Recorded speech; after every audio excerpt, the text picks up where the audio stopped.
السلام عليكم ورحمة الله وبركاته. ازيكم حبايبي؟ عاملين ايه؟ يا رب يكونوا بخير. معاكم النهاردة فيديو جديد. هنتعلم فيه حاجة بسيطة جدا عشان نحس كده بإنجاز. هو برضو تطبيق على العقدة المربعة. وهي عايزة اوضح لكم ان هو ممكن من عقدة واحدة نعمل اكتر من قطعة. ممكن نعمل كوشنز بالعقدة بس دي المربعة، ممكن نعمل بوت زرعي زي اللي هنعمله ان شاء الله النهاردة مع بعض. ممكن نعمل ستارة اصلا كاملة بالعقدة المربعة فقط. ممكن نعمل اكتر من حاجه، يعني ممكن نعمل رانر بالعقده المربعه فقط.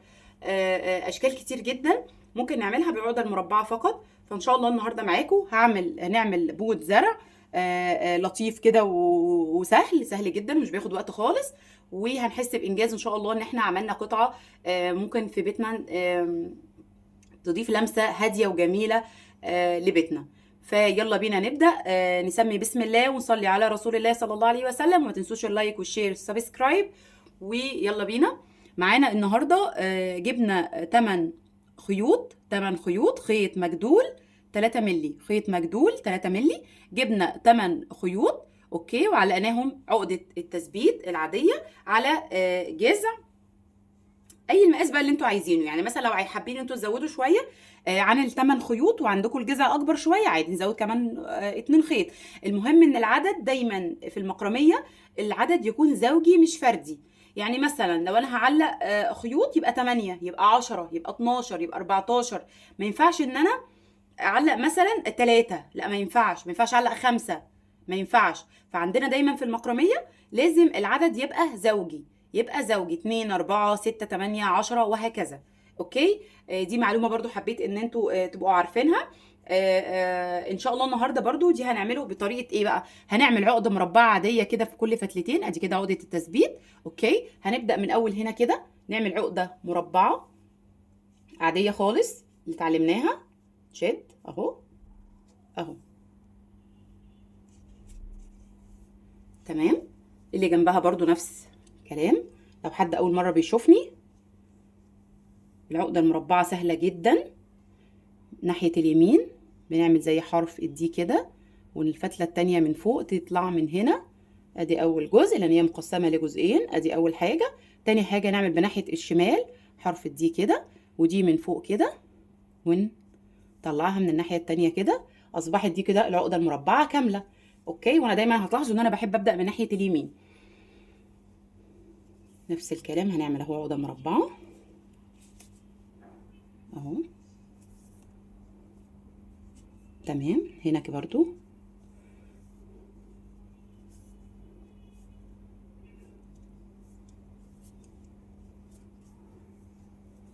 اهو. كده عملنا 8 خيوط، عملوا اربع عقد مربعه. هنحاول طبعا المسافه اللي هنسيبها هنا زي اللي هنا زي اللي هنا، لاني انا عايزه اعملها عقده مربعه بالتبادل، يكون في بينها كده ايه فراغ شويه. تمام. فلما نيجي نعمل عقده بقى هنسيب فتلتين على ناحيه اليمين وفتلتين اهمت 2 خيط من على ناحيه الشمال. اوكي، وهنشتغل الاتنين اللي طلعوا من هنا بقى واتنين من الناحيه التانية هيكونوا 4 عقده مربعه ب4 خيوط. تمام. طيب هنيجي نعمل اهو العقده العادي ما بينهم. طيب هنا بقى انا طبعا بعملها بالعين المجرده كده، يعني انا بالمقاس بالعين المجرده. اوكي. طيب احنا طبعا مش عارفين لان احنا لسه مبتدئين، فلسه مش عارفين. طيب ناخد المقاس الجزء ده ازاي؟ بصوا كده، ممكن اسطمبه كرتون مثلا زي كده. اوكي، نحطها اهو 2 سنتي مثلا اهي، ونظبط عليها المقاس. سهله جدا. طيب ممكن مسطره. تمام. في برضو مساطر بنشتريها برضو من محلات الخيوط، بتبقى للاستنباط دي. اوكي، بس خلاص يعني الواحد مع التجربه ومع الخبره في الشغل. انا بقيت اعملها بصراحه بالنظره المجرده بالعين المجرده كده، ما بستخدمش حاجه. اهو نعمل التانية، بس احنا نحاول نقرب الايه يبقوا زي بعض. اوكي اهو.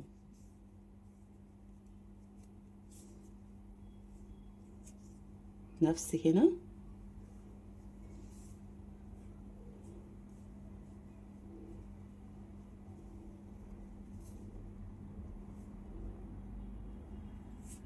تمام كده. اوكي. بعد كده هنسيب برضو فتلتين من ناحيه اليمين وفتلتين من ناحيه الشمال، عشان احنا كده هنعمل زي مثلث كده. ناخد دي وهناخد دي. تمام كده. اهو.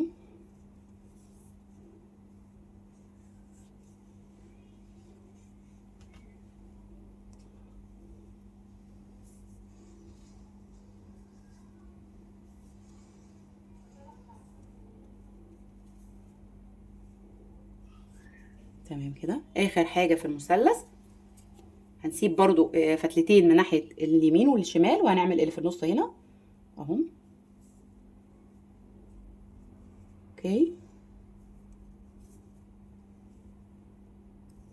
كده ايه تمام. يبقى كده عملنا زي دي اسمها عقده مربعه بالتبادل، عقده مربعه بالتبادل. اوكي. هنعمل نفس اللي احنا عملناه كده هنا فوق، هنعمله هنا تحت. هنسيب مثلا في حدود 10 سنتي مثلا، وهنبدا ان احنا بس الخيط اللي احنا خدناه هنرجعه تاني كده، وهنشتغل بيه كله تاني. يعني نفس المثلث ده كده هنعمله هنا تحت. اوكي. هنسيب مثلا 10 سنتي كده، وهنبتدي نشتغل اهو. نعمل كل الصف تاني، كل 4 عقده مربعه.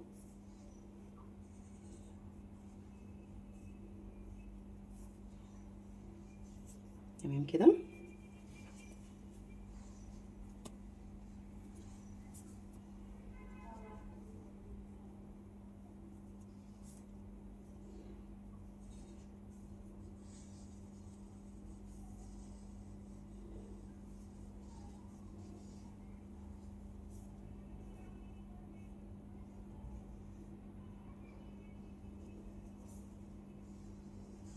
تمام كده.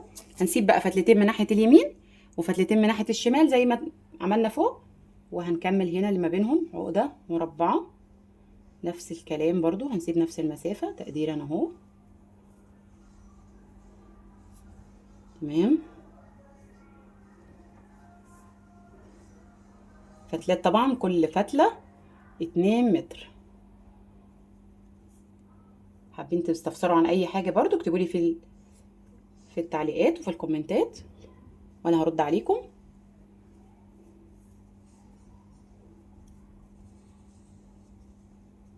اي حاجه نظبطها بحيث ان عينينا ما تلقطش اي حاجه مش عاجبانا. اتنين، بعد كده نسيب 2 يمين و2 شمال، نعمل دول.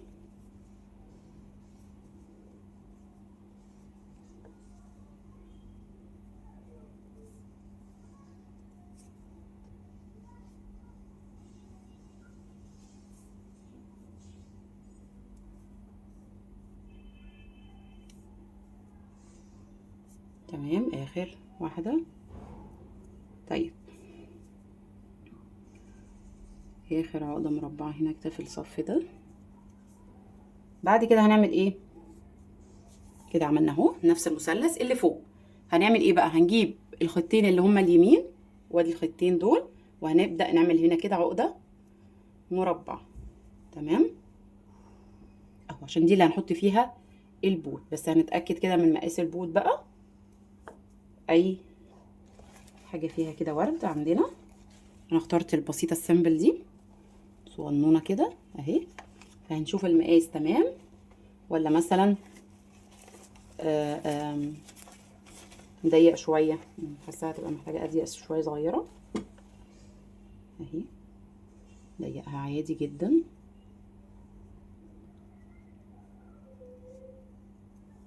تمام كده. طيب بعدين هنعمل ايه؟ بعد ما عملنا العقده المربعه دي هيقابلنا في الجنبين بقى، في الجنب اليمين ده والجنب الشمال اهو فتلتين مربعين وفتلتين مربعين. تمام. هنعمل ايه؟ هنعملها عقده مربعه دي ودي مع بعض اهي ناحيه اليمين بنفس الطريقه اللي احنا كنا ماشيين بيها. تمام كده. الشمال نفس الوضع، ادي الفتلتين والفتلتين اللي جنبهم نعملهم عقده مربعه.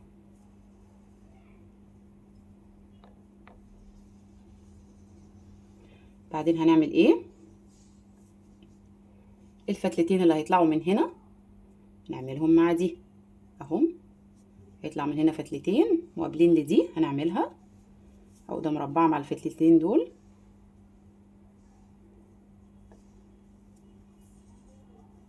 تمام. والفتلتين اللي هنا اهم ناحيه الشمال وهنا دول اهم نعملهم مع بعض. سهله وبسيطه جدا جدا جدا وما بتاخدش وقت خالص. حابه تبداي بيزنس كده سهل وبسيط في البدايه، نتعلم العقد الاساسيه بس طبعا نتدرب عليها كويس جدا، وبعد كده نتوكل على الله ونبدا في تنفيذ مشروعنا. تمام كده.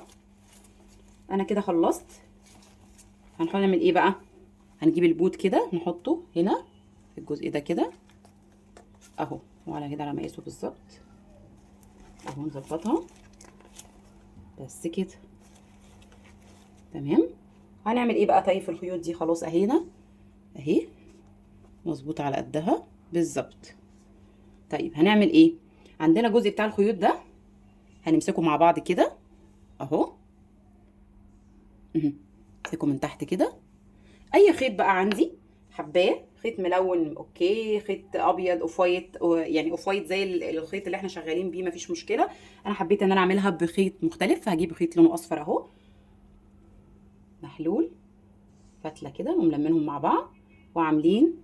بصوا بقى التركه دي، هنجيب دي نحطها كده ونخرج الطرف بتاعها كده. طيب وبعدين دي هنعمل بيها ايه؟ هنعمل نكون زي حلقه كده وهنعكس اهو، شايفين اهي حلقه كده اهي، ونبدا نلف الجزء ده اهو.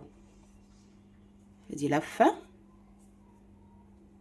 2، شد ايدينا طبعا واحنا شغالينها، 3 4 اوكي. طبعا مش اقل من 4 لفات، 5 ماشي 6 ماشي، بس مش اقل من 4. نشد بقى اللي فوق اللي احنا عملناها دي، شدها كده اهو بس كده. اصبح عندنا ايه؟ خيط فوق وخيط تحت. هنعمل ايه؟ هنقص اللي فوق بقى دي اهي، دي زياده هنقصها كده تمام، واللي تحت برضو هنقصها كده. بعدين هنعمل ايه؟ عندنا بقى الجزء اللي هو اللي تحت ده طبعا فيه اطوال مختلفه، لان دايما في المكرميه بتبقى فيه اطوال مختلفه زي كده، فاحنا هنسويها بحيث الطول كله يبقى زي بعض اهي. بس ده شكل البوت النهائي. اتمنى يكون عجبكم. سهل وبسيط جدا جدا جدا ومختلف، وديكور بسيط وسيمبل لبيتنا، وما خدش وقت خالص. واتمنى الفيديو النهارده يعجبكم، وبوت الزرع يكون سهل وبسيط. واتمنى اشوف تطبيقاتكم بقى في الكومنتات. ولو حد محتاج اي سؤال يكتب لي في الكومنتات، او حابب يبعت لي خاص ماسنجر او واتساب، اوكي تحت امركم. ولو اول مره تشوفي الفيديو، انا معاكم عزه يوسف، صاحبه براند كنوز هاند ميد ومدربه للمكرميه. واتمنى اشوفكم في فيديوهات تانية كتير على خير ان شاء الله. واتمنى اكون فدتكم. ولو الفيديو عجبكم ما تنسوش اللايك والشير والسبسكرايب ومتابعه القناه علشان تشوفوا مني كل جديد. واشوفكم على خير ان شاء الله، والسلام عليكم ورحمه الله وبركاته.